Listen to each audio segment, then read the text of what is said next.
I'm going to show you how to make a purely delicious lemon cake that's super easy to make and perfect for the whole family. It's completely gluten-free and caressed with a lovely yoghurt frosting. So what I'm doing now is I'm actually going to use the zest and the juice of 4 lemons. I know it seems like a lot, but I'm making 2 cakes here because it's going to be sandwiched together at the end. Now what you can do, and what I sometimes also like to do, is I like to just put the zest of an orange in there as well. It sort of balances out that citrusy flavour and makes it taste purely delicious. A lot of gorgeous zest which goes straight into my mixing bowl, followed by the juice of 4 beautiful juicy lemons. I'm going to squeeze my juice just over a little sift here, just to make sure that I don't get any pips. Beautiful vitamin C rich lemons. And this is going to make this cake taste so delicious and so tangy because it's not too sweet either. You've got all this magnificent juice just going straight into the bowl. Now, to this, I'm adding 8 eggs. Now, remember, for each cake, I'm making 2 cakes here, so for each cake, it's around 4 eggs for each one. But I'm adding 8 eggs straight into the bowl. 2.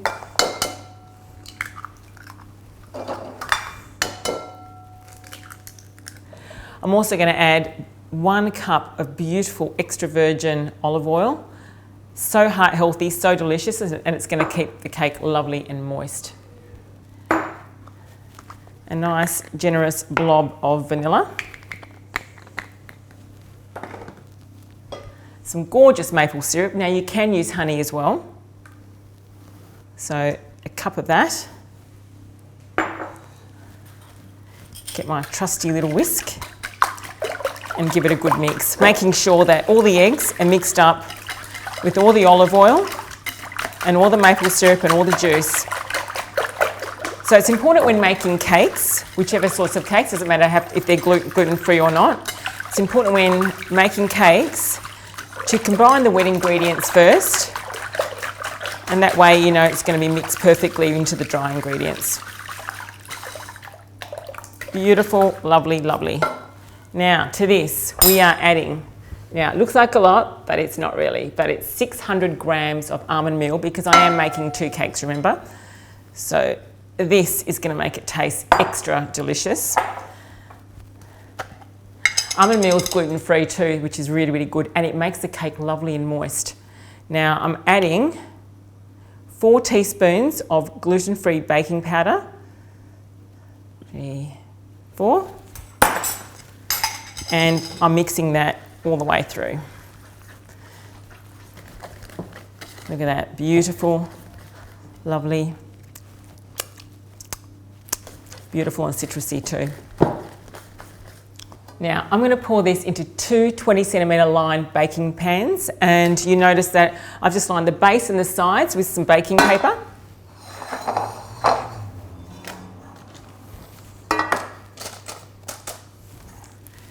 Let's try and be even with this. 1, and I'll scrape out the rest. Beautiful, lovely, yellowy, golden. This is going to be so delicious, and just scrape out all the excess. Just making sure that they're semi-even so the cakes bake evenly. Perfect. Okay, so these are going to go into a moderate oven around about 160 degrees fan force for around about 45 minutes. So whilst the cake is cooking, I'm going to show you how to make the most delicious yogurt frosting you'll eat in your whole life, and that's perfect for this cake. Now, to make this yogurt frosting, you've got to make a labneh, and I'll show you how easy it is to make at home. First, I've just got a bowl, and I've just got a little strainer in here. You can even use a bit of a chuck's wipe, or you can even use a stocking if you like.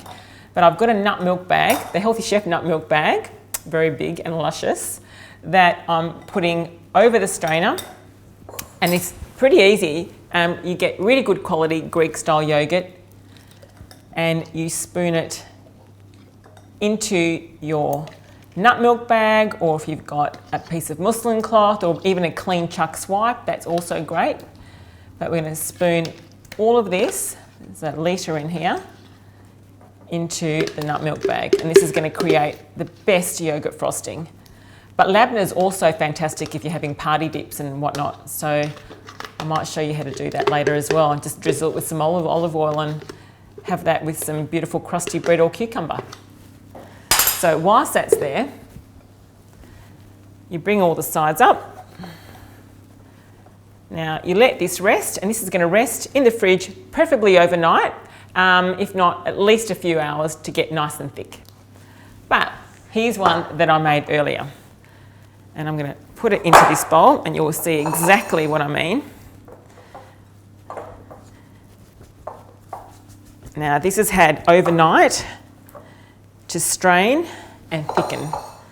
Look how delicious this looks. Lovely, creamy and silky smooth, and so tangy, full of probiotics and very good for you.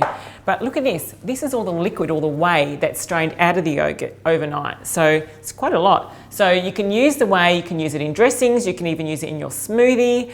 Lots of ways to use it, so don't throw it out. So into the labneh, what I'm going to do, I'm just going to caress with a generous amount of vanilla and just a little bit of maple. You can also use a bit of honey as well, not too much. And that's pretty much it. You don't want too much in this. You still want the tanginess, and you don't want it too sweet either.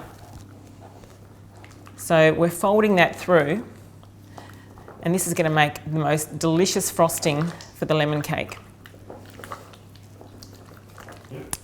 Now all you need to do is just store this in the fridge until you're ready to ice your cake.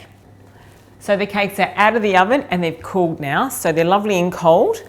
And I'm going to ice them. I'm going to show you how easy it is to frost. So these are beautiful. So as you see, I've got two lovely cakes.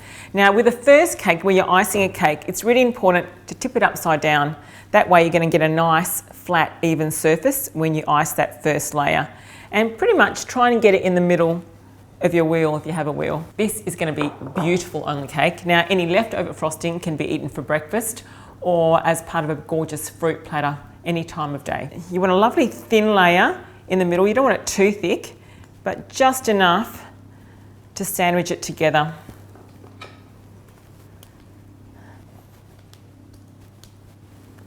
Perfect. Now we're going to top it with the second piece, upside down as well, making sure it's all even. Now any uneven bits, it's okay. You can always patch it up with some more frosting. But this goes over the top. Now we're going to make like a naked cake. So the sides will be semi-covered but not fully. And be generous with the frosting, it's good for you. Look at that now. The sides, magnificent. Looks quite cool when you've got some of the sides exposed as well. Love these little naked cakes. Now we're going to smooth out the top. Okay, just give it another little swirl. Look at that, looks magnificent. Now you can have the cake just as it is, or you can decorate it any which way you want. You can put berries on it. You can even put things like rosemary and bay leaf, which is beautiful. It looks very, very fresh and vibrant. So just a few sprigs of rosemary. And some lovely bay leaves. I love it, just looks so beautiful and fresh. Lovely, lovely, and maybe just some dried pineapple. You can put some lemons in there as well, but pineapple I think looks just beautifully and marries well with the lemon as well. Looks beautiful. And there you go, my lovely, luscious lemon sunshine cake. Enjoy, guys.